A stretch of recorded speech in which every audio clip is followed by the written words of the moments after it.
Philip भागता हुआ आता है। कांच के इस वाटर टैंक में कैद जलपरी का दम घुट रहा था। फिलिप भागकर डाकुओं से कहता है कि उसे हवा की जरूरत है, वरना वो मर जाएगी। वो अपने खंजर से उस भारी लकड़ी और कांच के बॉक्स में छेद करने की कोशिश करने लगता है।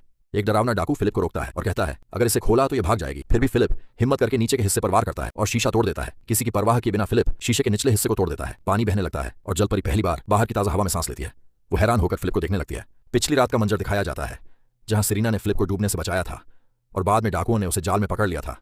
ये वही जलपरी थी जिसने पिछली रात समुद्र में हमला होने पर फिलिप की जान बचाई थी, लेकिन क्रूर डाकुओं ने उसे जाल में जकड़कर कैद कर लिया था। ब्लैकबियर्ड फिलिप की हिम्मत देखकर हंसते हुए कहता है बहुत बढ़िया नौसिखिए। टैंक से सारा पानी बह जाता है।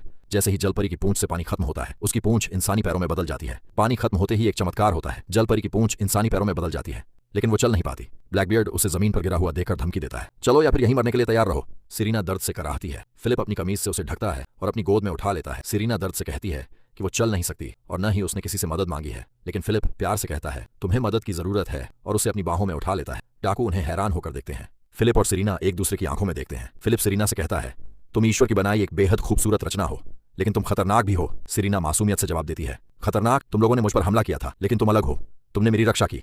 जब डाकुओं का सरदार उसे महज एक जानवर या जीव कहता है तो फिलिप गुस्से से चीख पड़ता है इसका नाम सेरिना है। रात का मंजर जहां सेरिना को रस्सियों से बांधा गया है। डाकू उसके आंसू हासिल करना चाहते हैं। फिलिप उसके पास आता है।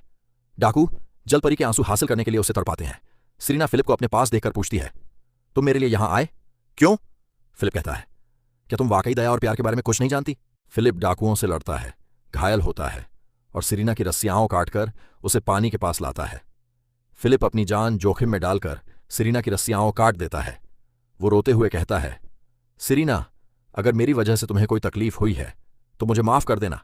सेरिना फिलिप के जख्मी चेहरे को सहलाती है। दोनों का एक भावुक किस सीन होता है और सेरिना उसे पानी में खींच लेती है।